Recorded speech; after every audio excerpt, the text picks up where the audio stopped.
నమస్కారం metro news కి స్వాగతం ముందుగా ముఖ్యాంశాలు ప్రతి కుటుంబానికి ఆధార్ తరహాలో ఫ్యామిలీ కార్డ్ కుటుంబ అవసరాలపై క్షేత్రస్థాయిలో సమాచారం సేకరించండి అధికారులను ఆదేశించిన సీఎం చంద్రబాబు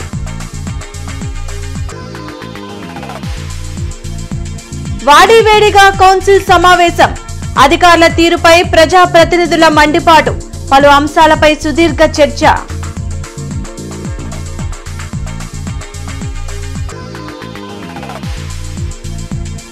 సుమారు 80% నేలమట్టమైన శంకర్ విలాస్ బ్రిడ్జ్ రైల్వే శాఖ అనుమతి వస్తే మిగిలిన పనులు పూర్తి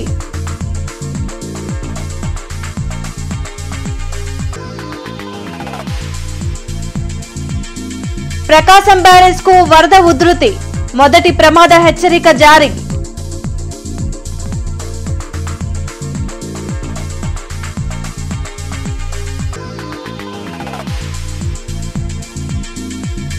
భక్తి శ్రద్ధలతో వినాయక చవితి ఉత్సవాలు గణనాథునికి ప్రత్యేక పూజలు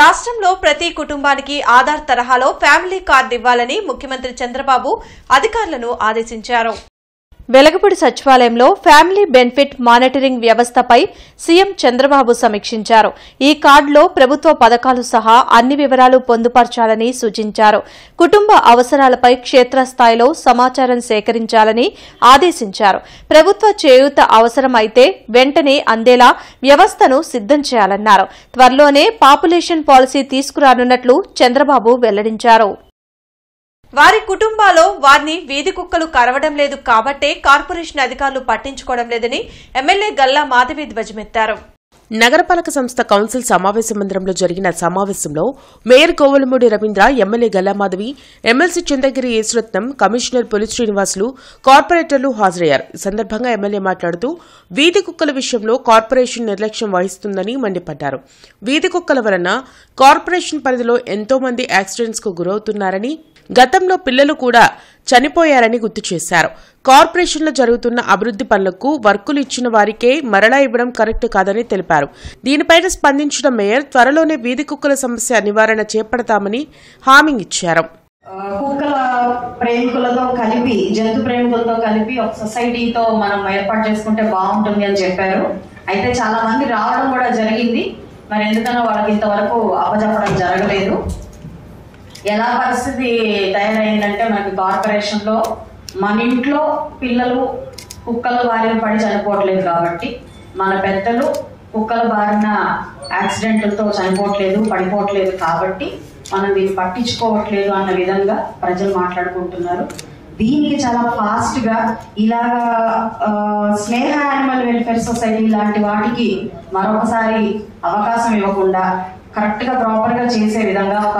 ట్రాన్స్పరెన్సీ మెయింటైన్ చేస్తూ ఎవరికి ఇస్తున్నారు ఏ ప్రతిపాదనతో చేస్తున్నారు అనే చక్కటి పర్యవేక్షణతో ఈ యొక్క కార్యక్రమం జరగాలి అధ్యక్ష సమస్య దేశవ్యాప్తంగా ఉంది మన సుప్రీంకోర్టు కూడా కొత్త గైడ్లైన్స్ ఇచ్చారు ఈ జంతు ప్రేమికులను కూడా ఇన్వాల్వ్ చేస్తాం ఆల్రెడీ మేము లెటర్ కూడా రాసాం 3 సార్లు రిమైండ్ కూడా నేనే దగ్గర నుండి స్టెనోకి డ్రాఫ్టింగ్ ఇప్పించి కమిషనర్ స్టెనోకి కమిషనర్ రూమ్ కూర్చొని 5 ఇమీడియట్ గా డాక్టర్లు లాంటి చేయమని చెప్పి కూడా రాశాము కృష్ణబాబు గారికి 2 సార్లు ఫోన్లో కూడా మాట్లాడిన తర్వాత కూడా ఇంతవరకు వాళ్ళ దగ్గర నుంచి పంపిస్తున్నామని చెప్పారు మేము రాలేదు ఇమీడియట్ గా తగిన చర్య తీసుకుంటాం సిద్ధంగా ఉన్నాం మీరు చెప్పినట్టుగా ఎవరన్నా వేరే వాళ్ళు వచ్చినా కూడా పీఆర్సీ లేకపోయినా కూడా ఇమీడియట్ గా ఈ రోజు రైల్వే శాఖ అనుమతి త్వరగా వస్తే పూర్తి స్థాయిలో పాత శంకర్ విలాస్ బ్రిడ్జి కూల్చివేత పనులు పూర్తవుతాయి నగర ప్రజల్ని ట్రాఫిక్ కష్టాల నుండి బయటపడేసేందుకు కూటమి ప్రభుత్వం 4 లైన్ల శంకర్ విలాస్ బ్రిడ్జి నిర్మాణం పనులు చేపట్టింది అయితే దాదాపు 80% బ్రిడ్జిని కూల్చివేశారు కేవలం రైల్వే లైన్లు ఉన్న మేరకు పాత బ్రిడ్జి మిగిలి ఉంది కానీ కేంద్ర రైల్వే బోర్డు త్వరగా అనుమతిస్తేనే మిగిలిన 20% కూల్చివేసే ప్రక్రియ కొనసాగుతుంది ఇప్పటి వరకు కూల్చిన బ్రిడ్జి కంకర ఇనుము దాదాపుగా కాంట్రాక్టర్ తొలగించారు కేంద్ర సహాయ మంత్రి పెమ్మసాని చంద్రశేఖర్ ఆదేశాల మేరకు కాంట్రాక్టర్ నిర్మాణం పనులు వేగవంతం చేస్తున్నారు ఆ క్రమంలోనే మొత్తం 23 పిల్లర్లు నిర్మించాల్సి ఉండగా 5 పిల్లర్ల నిర్మాణం జరుగుతుంది ఏది ఏమైనా నగర ప్రజల ట్రాఫిక్ కష్టాలు తీరాలంటే మరో కొన్ని నెలల పాటు వేచి చూడాల్సిందే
భారీ వర్షాల కారణంగా ప్రకాశం బ్యారేజ్ కు వరద ప్రవాహం పెరుగుతుంది.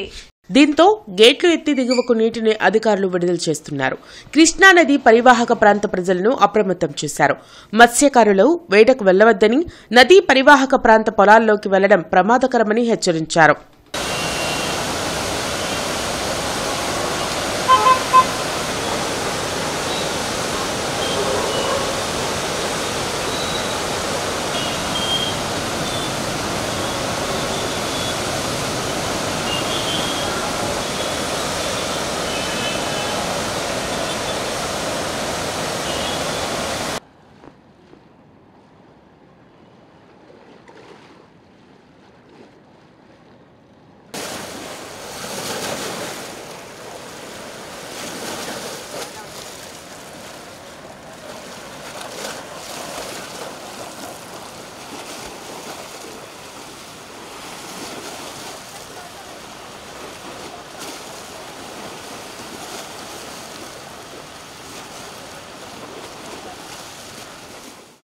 ఎకో ఫ్రెండ్లీ గణేష్ విగ్రహం అంటూ నగరంలోని inner ring road Amaravati Mahaganapati ఉత్సవ కమిటీ 99 అడుగుల మట్టి గణపతి విగ్రహాన్ని ఏర్పాటు చేసింది.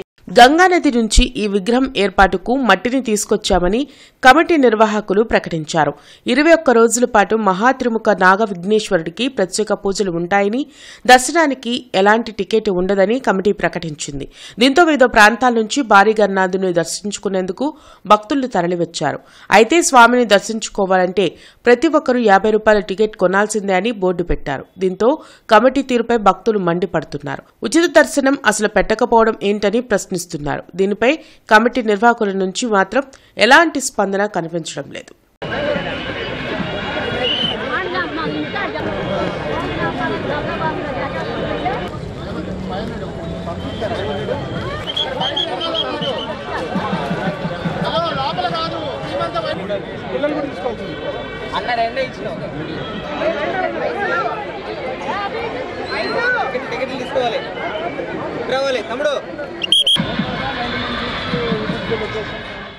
మెగా డిఎస్సి 2025 ఉత్తీర్ణత సాధించిన అభ్యర్థుల సర్టిఫికెట్ల వెరిఫికేషన్ కార్యక్రమం ఏసీ కాలేజ్ ఆవరణలో జరిగింది. జిల్లాలో మెగా డిఎస్సిలో ఉత్తీర్ణత సాధించిన 1140 మంది అభ్యర్థుల సర్టిఫికెట్ల వెరిఫికేషన్ చేస్తున్నామని డీఈఓ సివి రేణుక వెల్లడించారు. సుమారు 19 సెంటర్ల ద్వారా సర్టిఫికెట్ల వెరిఫికేషన్ జరుగుతుందన్నారు. ఇది మొదటి ప్రక్రియ మాత్రమేనని తెలిపారు. ఈ ప్రక్రియలో భాగంగా మెడికల్ పరీక్షలకు అభ్యర్థులను పంపనున్నట్లు డీఈఓ చెప్పారు. ఈ కార్యక్రమంలో పరిశీలకురాలు పి శైలజ, డీసీఈబీ సెక్రటరీ ఏ తిరుమలేసు, డీఈఓలు చంద్రకళ, పురుషోత్తం తదితరులు పాల్గొన్నారు. 19 టీంలకు ఆల్రెడీ 50 చొప్పున క్యాండిడేట్స్ అలాట్ అయ్యారు. మనకి 932 స్టూడెంట్స్కి ఇప్పుడు దాకా బాగా వేగవంతంగా జరుగుతుంది.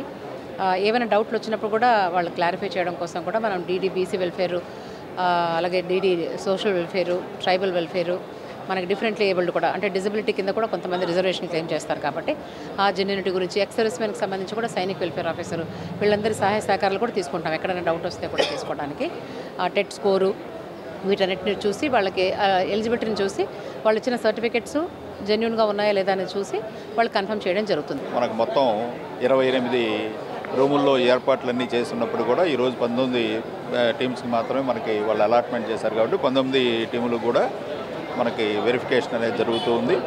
వచ్చినటువంటి అభ్యర్థులకు కూడా ఆ డైరెక్షన్స్ కానీ వాటికి సంబంధించినటువంటి ఇవన్నీ కూడా ఎటువంటి ఇబ్బందులు లేకుండా చేయడం జరిగింది. ఇవంతా కూడా మా డిఓ గారి ఆధ్వర్యంలో బాగా చేయడం జరిగింది. రోడ్డు పక్కన చిరు వ్యాపారాలు చేసుకుని జీవనం సాగించే వారిని కార్పొరేషన్ అధికారులు వేధిస్తున్నారని ఎమ్మెల్యే గల్లా మాధవి మండిపడ్డారు. కేవలం కక్షపూరితంగా అధికారులు ప్రభుత్వానికి చెడ్డ పేరు తెచ్చేలా ప్రవర్తిస్తున్నారని ఎమ్మెల్యే గల్లా మాధవి వెల్లడించారు. నగరంలో సిగ్నల్స్ వద్ద ఏర్పాటు చేసిన లైటింగ్ బోర్డుల వలన వాహనదారులు సిగ్నల్స్ సరిగ్గా కనపడక ఇబ్బందులు పడుతున్నారని ఎమ్మెల్యే గల్లా మాధవి వెల్లడించారు. అయితే కార్పొరేషన్ అధికారులు ప్రభుత్వ విధానాలకు లోబడే పనిచేస్తున్నారని కమిషనర్ పులి శ్రీనివాసులు వెల్లడించారు. పోలీస్ పరేడ్ గ్రౌండ్స్ ఎదుట ఫుట్పాత్పై చిరు వ్యాపారం చేసే మహిళలను అక్కడి నుంచి వెళ్లాలని ఎన్నోసార్లు రిక్వెస్ట్ చేయడం జరిగిందని చెప్పారు. ఆ ప్రాంతం వీఐపీ ఏరియా కాబట్టి రెడ్ జోన్ పరిధిలోకి వస్తుంది కాబట్టి ఆ చిరు వ్యాపారులను అక్కడి నుంచి తొలగించడం జరిగిందని కమిషనర్ సమాధానమిచ్చారు. రోజుకి 200 వస్తే గానీ వాళ్ళ ఇళ్లు గడవని పరిస్థితిలో ఉన్న పేదల్ని తీసేసి వాళ్ళని అగమ్య గోచరానికి గురి చేయాల్సిన పరిస్థితి మనకు లేదు అధ్యక్ష. ఈరోజు కలెక్టర్ ఆఫీసుల ముందు లేదంటే మా ఆఫీసుల ముందు ఇలాంటి చిరు వ్యాపారస్తులు వచ్చి ధర్నాలకు పాల్పడుతున్నారు అని అంటే ఇది మన పరిపాలన మీద ఒక మచ్చగా ఏర్పడుతుంది అధ్యక్ష. ఇలాంటి చిన్న చిన్న విషయాల మీద ప్రజలకి మనం వ్యతిరేకంగా వెళ్ళి వాళ్ళ జీవనోపాధిని కోల్పోయే విధంగా కనుక మనం ప్రవర్తిస్తే మనకు చాలా చెడ్డ పేరు వస్తుంది అధ్యక్ష. ఇది మనకు తెలియకుండానే మన గవర్నమెంట్ మన డిపార్ట్మెంట్ అధికారులు చాలా చాలా రూల్స్ పేరుతో లేదంటే ట్రాఫిక్ పేరుతో అక్కర్లేని ప్రదేశాలకు కూడా వెళ్ళి వాళ్ళని అక్కడి నుంచి లాగి పడేయడం అనేది చాలా బాధ. ఎక్కడ కూడా మీరు చూసుకోండి, ఫుట్పాత్ల మీదకి అడ్జస్ట్ చేయడమే జరిగింది తప్పితే ఎవరిని కూడా నిర్లక్ష్యంగా నిర్దాక్షిణ్యంగా తీసిన సందర్భాలు లేవు. ఇప్పుడు గౌరవ ఎమ్మెల్యే గారు చెప్పేటట్లు ఇప్పుడు పేరేడ్ గ్రౌండ్ దగ్గర ఎవరైతే ఒక ఇద్దరు లేడీస్ పెట్టుకొని ఉంటారో అంటే రెండు సెంటర్స్ లాగా పెట్టుకుని ఉంటారు, అదంతా కూడా రెడ్ జోన్ కింద స్ట్రీట్ వెండింగ్ జోన్లో రెడ్ జోన్ కింద డిక్లేర్ చేసినప్పుడు వాళ్ళని స్వయంగా టౌన్ ప్లానింగ్ విభాగం వాళ్ళు వెళ్ళి దాదాపు ఒక డజన్ సార్లు రిక్వెస్ట్ చేశారు, ఇక్కడ వద్దమ్మా మీరు వేరే చోట పెట్టుకోమని చెప్పి రిక్వెస్ట్ చేయడం జరిగింది. ఎవరు పట్టగొట్టే విధంగా కానీ లేకపోతే వాళ్ళ జీవనాభివృద్ధి కోల్పోయే విధంగా కానీ ఈవెన్ కింద వాళ్ళు చేసినా కూడా నేను ఊరుకో. ఇది జిఎంసీ నుంచి సమాధానం. కాబట్టి వాళ్ళకి ఆల్టర్నేటివ్ ప్లేస్ చూపించాము, అక్కడికి వెళ్ళి చేసుకుంటే ఏ ఇబ్బంది ఉండదు భవిష్యత్తు. గంటలమ్మ చెట్టు వద్ద మహాలక్ష్మి గణపతి దేవస్థానంలో గణేష్ ఉత్సవాలు ఘనంగా జరుగుతున్నాయి. 150 సంవత్సరాల చరిత్ర కలిగిన దేవాలయం మహాలక్ష్మి గణపతి దేవస్థానమని సెక్రటరీ ఉదయ్ కృష్ణ తెలిపారు. గత 10 సంవత్సరాలుగా గణేష్ ఉత్సవాలు నిర్వహిస్తున్నామని వెల్లడించారు. ప్రతిరోజు గణనాథునికి విశేష పూజలు నిర్వహిస్తున్నామని, ప్రతి ఒక్కరూ పాల్గొని స్వామివారి అనుగ్రహం పొందాలని కోరారు. ఈ కార్యక్రమంలో G Suresh, D Sai Krishna, B Sai Narendra తదితరులు పాల్గొన్నారు.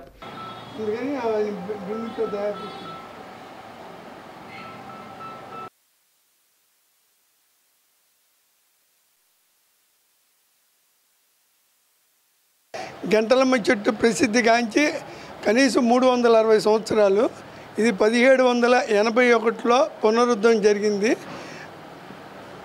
2008లో దీనికి తాళాలు వేసేసారండి. ఆ తర్వాత మేము హ్యాండ్ ఓవర్ చేసుకున్నామండి.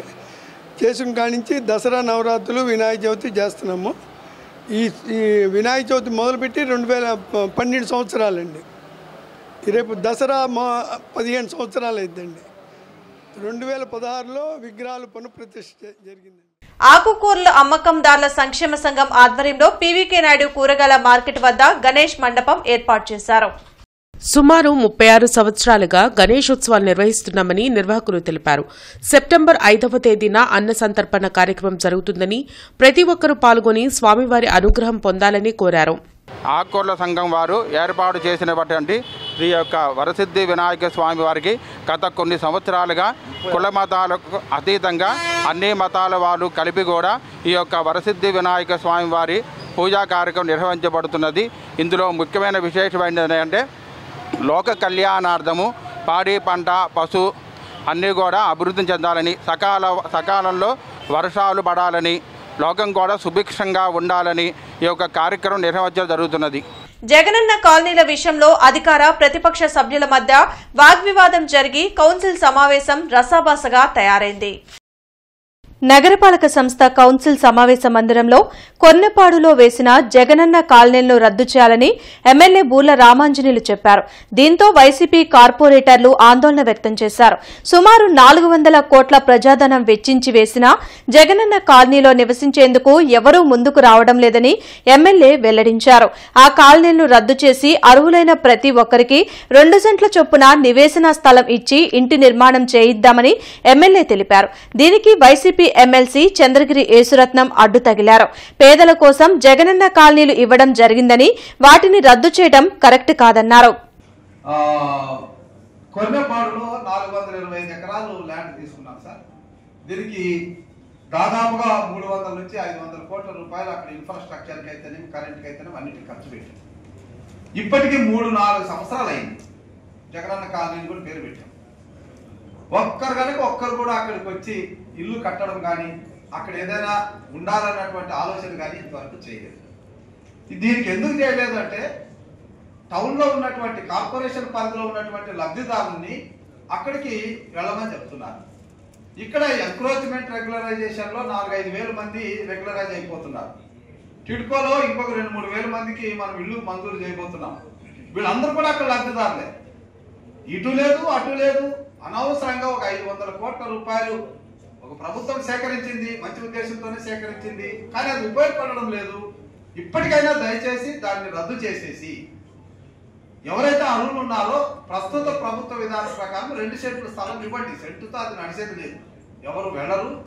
ఇప్పటికాగానే ఇంకా కొన్ని ఏళ్ళు పోయినా కూడా అది అలాగే ఉంటుంది.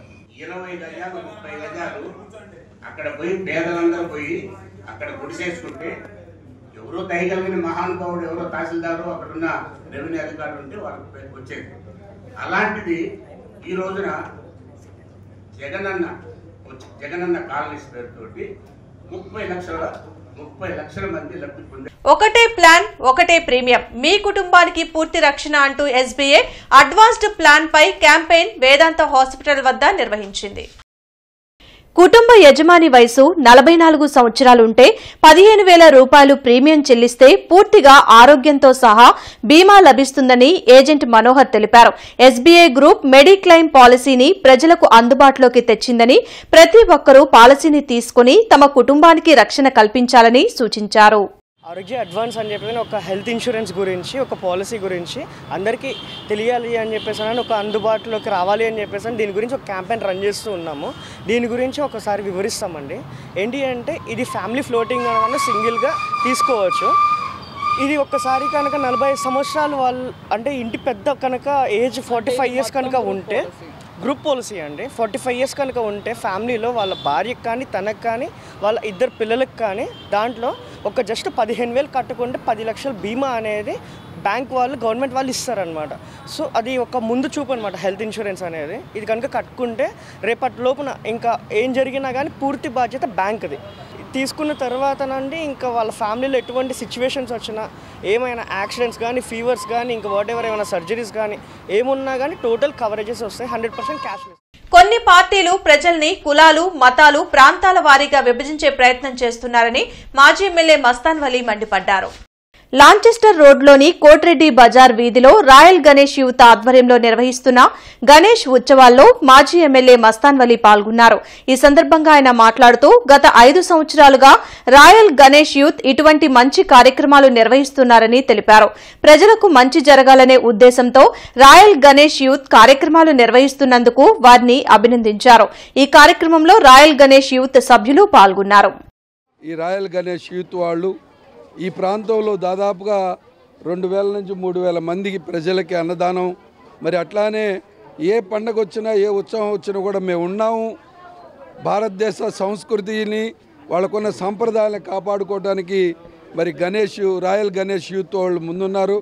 మరి ఈ సందర్భంగా వినాయక చవితి పండగ సందర్భంగా వారికి వినాయక చవితి శుభాకాంక్షలు తెలియజేస్తూ, మరి చాలామంది కనబడినటువంటి చాలామంది పెద్దలు ఈ యొక్క కార్యక్రమానికి అండదండగా ఉన్నటువంటి వాళ్ళకి, మరి ముఖ్యంగా ఈ యొక్క విగ్రహం ద్వారాగా ప్రజలకి మంచి జరగాలనే మెండుగా ఆలోచించే యువకులకి మరి భక్తి శక్తులతో వినాయకుని యొక్క ఆశీర్వాదాలు మెండుగా ఉండాలనే ఆలోచనతో చేస్తూ ఉంటారు.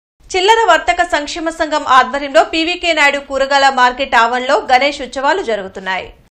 గత 40 సంవత్సరాలుగా గణేష్ ఉత్సవాలు నిర్వహిస్తున్నామని నిర్వాహకులు తెలిపారు. ప్రతిరోజు గణనాథుడికి ప్రత్యేక పూజలు నిర్వహిస్తామని తెలిపారు. 11 రోజులు జరిగే గణపతి ఉత్సవాల్లో ఈ నెల 30వ తేదీన భక్తులకు అన్న సంతర్పణ కార్యక్రమం జరుగుతుందని, ప్రతి ఒక్కరూ పాల్గొని జయప్రదం చేయాలని కోరారు. ఈ కార్యక్రమంలో చిల్లర వర్తక సంఘం నాయకులు పాల్గొన్నారు. పీవీకే నాయుడు కూరగాయల మార్కెట్ చిల్లర వర్తక సంక్షేమ సంఘం ఆధ్వర్యంలో జరిగిద్ది. ఏదైనా కానీ ఇది 11 రోజులు ఉంటుంది. అంటే 27వ తారీఖు నుంచి 6వ తారీఖు శనివారం రోజు నిమజ్జనం ఉంటుంది. అది భారీ నిమజ్జనంతో తీసుకొని వెళ్తాము. భారీ ఊరేగింపుతో నిమజ్జనం చేస్తాము. లాంలోని చిన్ని కృష్ణ యూత్ ఆధ్వర్యంలో వినాయక చవితి వేడుకలు ఉత్సాహంగా ముగిశాయి. బొజ్జ గణపయ్యకు విశేష పూజలు నిర్వహించిన అనంతరం అమరావతిలో స్వామివారి విగ్రహాన్ని నిమజ్జనం చేశారు. ఈ సందర్భంగా నిర్వహించిన గ్రామోత్సవంలో ప్రజలు ఉత్సాహంగా పాల్గొన్నారు. వినాయకుని ఆశీస్సులతో ప్రజలు సంతోషంగా ఉండాలని నిర్వాహకులు ఆకాంక్షించారు.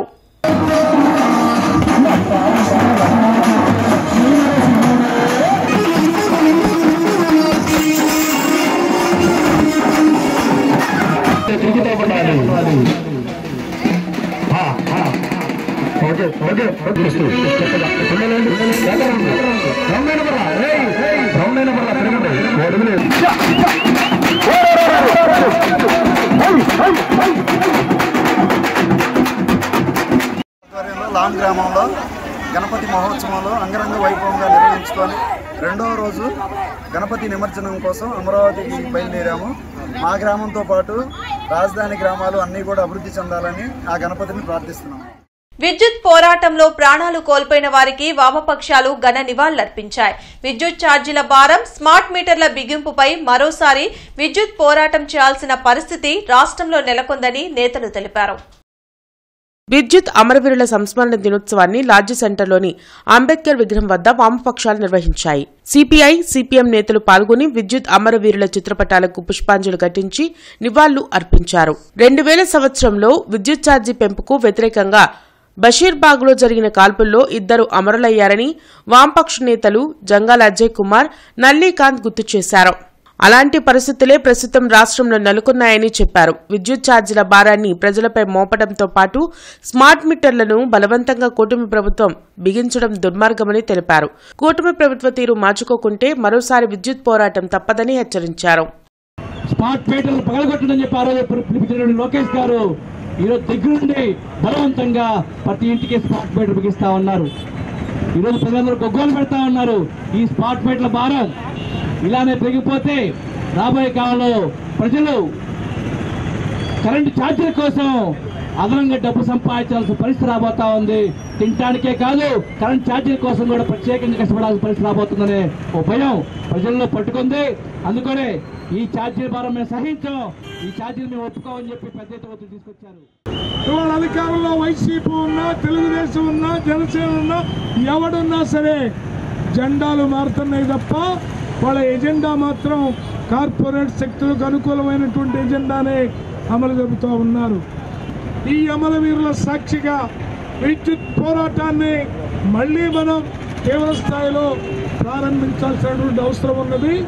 మన ప్రాణాలను పణంగా పెట్టైనా సరే ఈ ప్రభుత్వ పతనము, విద్యుత్ ఛార్జీలు తగ్గించడము జరిగి తీరాలని అంతవరకు వామపక్ష పార్టీల కార్యకర్తలు దీక్షతో పోరాటానికి ముందుకు రావాలని తెలియజేస్తూ సంగడిగుంటలోని గొల్ల ఆంజనేయ స్వామి దేవస్థానం సమీపంలో లక్ష్మణ్ ఫ్రెండ్స్ సర్కిల్ ఆధ్వర్యంలో వినాయక చవితి వేడుకలు ఉత్సాహంగా కొనసాగుతున్నాయి.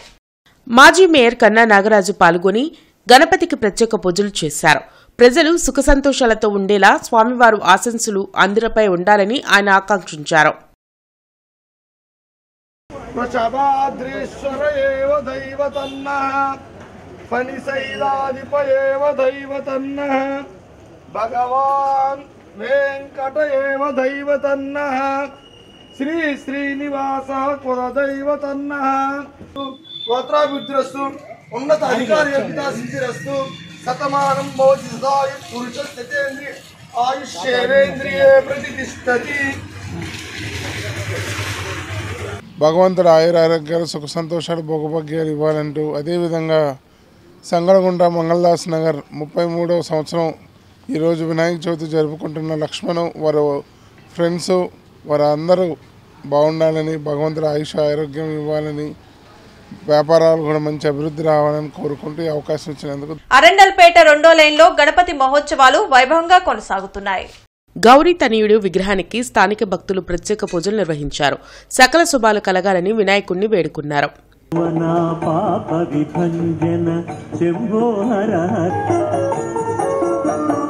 హర హర శంభో శివ శివ శంభో ప్రియ జగదీశ్వర హిమశైలాహర భక్తవ శంకర పరమేశ. గుంటూరు కలెక్టరేట్ ఆవరణలోని ఈవీఎంలు భద్రపరిచిన గోడౌన్లని జిల్లా కలెక్టర్ ఎస్ నాగలక్ష్మి పరిశీలించారు. ఈ సందర్భంగా కలెక్టర్ మాట్లాడుతూ ఈవీఎంల భద్రత విషయంలో రాజీ పడకుండా అవసరమైన అన్ని భద్రతా చర్యలు పకడ్బందీగా చేపట్టాలని అధికారులను జిల్లా కలెక్టర్ ఆదేశించారు. ఈవీఎం గోడౌన్ పరిశీలించినట్లుగా విజిటర్ బుక్స్ లో సంతకం చేశారు. అనంతరం సీసీటీవీ పనితీరు, అగ్నిమాపక పరికరాలను పరిశీలించారు. ఈ కార్యక్రమంలో DRO Shaik Khajavali, Guntur RDO K Srinivasarao, additional fire officer Krishnareddy తదితరులు పాల్గొన్నారు. Commissioner Puli Srinivasulu AT Agraharam, Ankamma Nagar, Kankaragunta RUB, Brodipet, Arundelpet తదితర ప్రాంతాల్లో పర్యటించి పారిశుద్ధ్యం, అభివృద్ది పనులను పరిశీలించి అధికారులకు తగు ఆదేశాలు జారీ చేశారు. జీఎంసీ పరిధిలో అంతర్గత డ్రైన్లలో వ్యర్థాలు నిల్వకుండా ప్రజారోగ్య అధికారులు, కార్యదర్శులు ప్రత్యేక దృష్టి సారించాలని తెలిపారు. పల్నాడు బస్టాండ్ దగ్గరలోని అన్నా క్యాంటీన్ ని కమిషనర్ పులి శ్రీనివాసులు పరిశీలించి ఆహారం తీసుకుంటున్న వారితో మాట్లాడి సిబ్బందికి తగు ఆదేశాలు జారీ చేశారు. అన్నా క్యాంటీన్లలో పరిశుభ్రత పాటిస్తూ అందించాలని అక్షయపాత్ర సిబ్బందిని కమిషనర్ ఆదేశించారు. 11 kV లైన్స్ షిఫ్టింగ్ కారణంగా రేపు ఉదయం 9 గంటల నుండి మధ్యాహ్నం 2 గంటల వరకు గుజ్జనగుండ్ల, ఎస్పీఎన్ కాలనీ ఏరియాల్లో విద్యుత్ సరఫరాకు అంతరాయం కలుగుతుందని డీఈఈ గురవయ్య తెలిపారు. కావున వినియోగదారులు శాఖకు సహకరించాలని కోరారు. బులెటిన్ ముగించే ముందు ముఖ్యాంశాలు మరోసారి. ప్రతి కుటుంబానికి ఆధార్ తరహాలో ఫ్యామిలీ కార్డ్. కుటుంబ అవసరాలపై క్షేత్రస్థాయిలో సమాచారం సేకరించండి. అధికారులను ఆదేశించిన సీఎం చంద్రబాబు.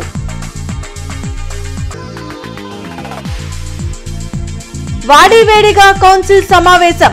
అధికారుల తీరుపై ప్రజాప్రతినిధుల మండిపాటు. పలు అంశాలపై సుదీర్ఘ చర్చ.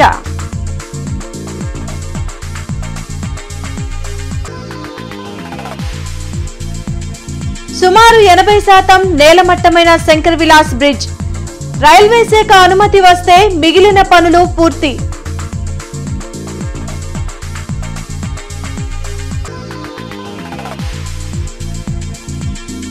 ప్రకాశం బ్యారేజ్ కు వరద ఉధృతి. మొదటి ప్రమాద హెచ్చరిక జారీ.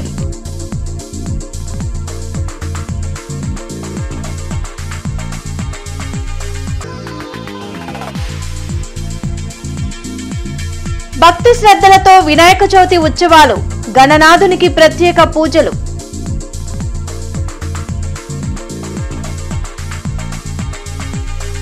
ఈ వార్తలు ఇంతటితో సమాప్తం. నమస్కారం.